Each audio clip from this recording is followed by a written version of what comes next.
अस्सलाम वालेकुम व्यूअर्स, मैं हूँ शाकिर सोलंकी। व्यूअर्स, आज सदर ममलिकत आरिफ अलवी ने नेब के हवाले से जो कानून था, बिल था, उस पर भी दस्तखत करने से इनकार कर दिया है और आज वापस भेज दिया है पार्लियामेंट को, वज़ीर आज़म को। सदर ममलिकत ने क्या मौक़िफ़ अपनाया है नेब कानून के हवाले से, क्योंकि ये वही कानून है जो पीटीआई पहले मंजूर कर चुकी थी और पीटीआई ने अपने मफाद में जो तरामीम थी वो शामिल की थी और इनको जो बाकी जो सियासी जमातें हैं, जो स्टेक होल्डर्स हैं, उनसे पूछा तक नहीं गया था। और उन्होंने तमाम सियासी जमातों ने कहा कि भाई हम स्टेक होल्डर हैं, अपोजिशन की जमातें हैं पार्लियामेंट में, उनसे मुशावरत की जाए, पूछा जाए, उनसे भी इनपुट लिया जाए और उनकी भी तजावीज़ और तरामीम को इसमें कंसीडर किया जाए। लेकिन पीटीआई ने वही रवैया जो पीटीआई का रहा है माजी में, जो आपने देखा है कि हठ धर्मी का रवैया जो है वो अपनाया और सियासी जमातों से मुशावरत किए बग़ैर, स्टेक होल्डर से मुशावरत किए बग़ैर कानून मंजूर करा लिया था। उसी कानून पर फिर पानी फिर गया है और मौजूदा हुकूमत जो है, सियासी जमातें जो हैं, इन्होंने उसमें तरामीम कर दी हैं। पार्लियामेंट के दोनों ऐवानों ने इस बिल को भी अलग अलग तौर पर मंजूर करके सदर ममलिकत को भेजा दस्तखत के लिए, लेकिन सदर ममलिकत ने एक दफ़ा वापस कर दिया और फिर पार्लियामेंट के मुश्तरका इजलास में, आइनी जो तकाज़ा है उसके मुताबिक पार्लियामेंट के मुश्तरका इजलास में भी इसको मंजूर कराया गया। फिर दोबारा सदर ममलिकत को भेजा गया और 10 दिन सदर के पास होते हैं कि अगर 10 दिन के अंदर सदर ममलिकत दस्तखत करते हैं इस कानून पर, यानी पार्लियामेंट के मुश्तरका इजलास से दोबारा मंजूर हो जाने के बाद 10 दिन के अंदर दस्तखत करते हैं तो ठीक तो कानून बन जाएगा। लेकिन अगर सदर 10 दिन के अंदर दस्तखत नहीं करते तो फिर ये ऑटोमेटिक कानून बन जाता है। तो आज सदर ममलिकत ने जो अपना मौक़िफ़ अपनाया है, इसमें यह लिखा है कि जी सदर ममलिकत ने कौमी जो ऐवान सदर ने जारी किया है सदर ममलिकत के मौक़िफ़ के साथ कि जी सदर ममलिकत ने मैं आपको पढ़कर सुनाता हूँ। सदर ममलिकत ने कौमी एहतसाब तरमीमी बिल 2022 बग़ैर दस्तखत के वापस कर दिया है। मेरे ख़याल में, ये सदर ममलिकत कहते हैं कि मेरे ख़याल में पार्लियामेंट से मंजूर शुदा बिल रुजत पसंदाना नोयत का है। बिल से कानून के लंबे हाथों को मफलूज करके बदउनवानी को फ़रोग़ हासिल होगा।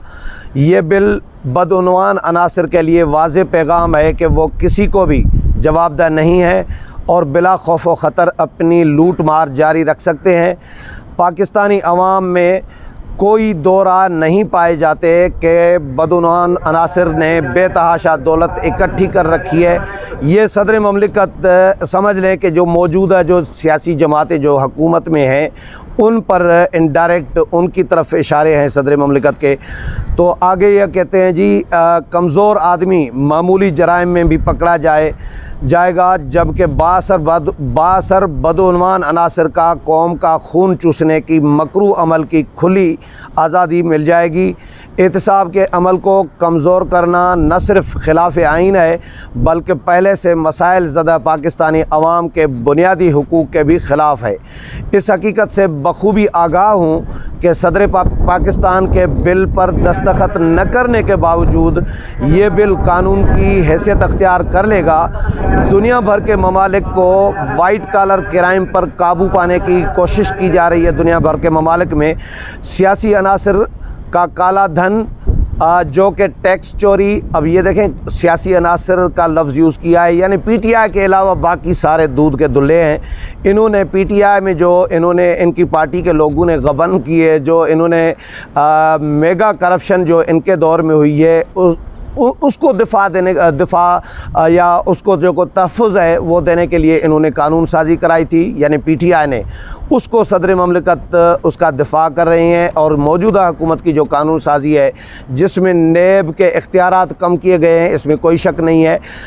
नेब के बहुत सारे इख्तियारात कम किए गए हैं, चेयरमैन नेब के इख्तियारात कम किए गए हैं। इसको सदर ममलिकत ने तनकीद का निशाना बनाया है। कहते हैं कि जी सियासी अनासर का काला धन जो कि टैक्स चोरी, जराइम और बदउनवानी के दीगर ज़राए से हासिल किया जाता है, कोई ऐसा निशान नहीं छोड़ता कि जिसका खोज लगाया जा सके। FATF بھی ایک ایسی ہی مثال ہے جو کہ منی لانڈرنگ کی روک تھام کے لیے دہائیوں سے کام کر رہا ہے۔ ہمیں ایسے معاملات پر اسلامی فقہ سے بھی ہدایات لینی چاہیے۔ ملزم کو ذرائع آمدن کے بارے میں ثبوت پیش کرنا ہوتے ہیں کہ جائیداد یا دولت کہاں سے اور کیسے حاصل کی۔ دولت کی ملکیت ثابت کرنا استغاثہ کی، جبکہ دولت کے ذرائع ثابت کرنا ملزم کی ذمہ داری ہے۔ نامعلوم ذرائع سے دولت کا حصول پاکستان میں ایک جرم تھا، مگر ان ترامیم سے اس تصور کو کمزور کر کے اسے کافی حد تک غیر مؤثر کر دیا گیا ہے۔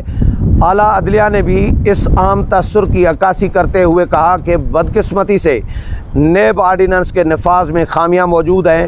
یہ قانون بھی دیگر قوانین کی طرح انتظامیہ کو اختیار دیتا ہے کہ اس کا استعمال طاقتور عناصر کے سیاسی مفادات کے تحفظ کے لیے کیا جا سکے۔ ایسے ایک طرف جب عوام کی جانب سے لوٹی ہوئی دولت کی واپسی کا تقاضا کیا جاتا رہا ہے، تو دوسری طرف طویل عدالتی کارروائیوں اور غیر مؤثر استغاثہ نے بدعنوانی کو بے نقاب کرنا، روکنا اور ختم کرنا بہت مشکل بنا دیا ہے۔ ہمیں گزشتہ چند دہائیوں کے تجربات کی روشنی میں ان قوانین میں موجود واضح سکم دور کرنے، انصاف کی فراہمی کو مؤثر بنانے کے لیے ترامیم لانی چاہیے تھی۔ اس بات کی ہرگز توقع نہ تھی کہ پچھلی حکومتوں کی کاوشوں پر پانی پھیر دیا جائے گا، احتساب کے عمل کو ناقابل یقین حد تک کمزور بنا دیا جائے گا۔ یہ ایک افسوسناک امر ہے کہ ادارے کے بنیادی ڈھانچے میں بہتری لانے کی بجائے بغیر کسی متبادل انتظام کے احتساب کے عمل کو زمین بوس کر دیا گیا ہے، جو کہ احتساب کے عمل کو غیر مؤثر بنانے اور استحصالی اداروں اور نظام کو فروغ دینے کے مترادف ہے۔ اس طرح کے کمزور قوانین انصاف کے لبادے میں بدعنوان اشرافیہ کے جرائم پر پردہ ڈالتے ہیں۔ صدر مملکت یہ فرما رہے ہیں، آگے کہتے ہیں کہ جو اقوام ایسے قوانین اپناتی ہے وہ نہ صرف عام آدمی کے استحصال کا موجب بنتی ہے، بلکہ معاشرے میں ناانصافی کے فروغ کا بھی باعث بنتی ہے۔ میں ذاتی طور پر پاکستان کے آئین کی تقلید اور پاسداری کرتا ہوں۔ ہمیں قرآن و سنت کے احکامات پر عمل کرنا چاہیے۔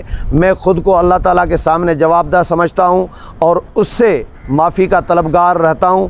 میرا ضمیر مجھے احتساب ترمیمی بل پر دستخط کرنے کی اجازت نہیں دیتا۔ یہ ہے جی صدر مملکت کا موقف، جس میں انہوں نے کہا ہے کہ خدا کو حاضر ناظر جان کر وہ یہ سمجھ رہے ہیں اپنے ضمیر کے مطابق کہ اس احتساب بل پر میں دستخط نہ کروں، اور کیونکہ یہ احتساب کا جو بل جو موجودہ حکومت نے جس میں ترامیم کی ہیں، یہ بدعنوانی کو فروغ دے گا اور جو بدعنوان عناصر ہیں ان کو تحفظ فراہم کرے گا۔ یعنی PTI نے جو قانون بنایا تھا وہ ٹھیک تھا، اور جو موجودہ حکومت نے قانون بنائے یہ ٹھیک نہیں ہے۔ یہ صرف احتساب بل کا معاملہ نہیں ویورز، میں آپ کو بتاؤں کہ کل بھی میں نے پروگرام کیا تھا، صدر مملکت نے جو EVM الیکٹرانک ووٹنگ مشین کا بل تھا انتخابی اصلاحات سے جڑا ہوا، وہ بھی دستخط کیے بغیر صدر مملکت نے واپس کر دیا۔ وہ اب تو قانون بن چکا ہے، صدر دستخط کرے نہ کرے، صدر کے پاس ایک مرتبہ اختیار ہوتا ہے کہ وہ واپس کر دے،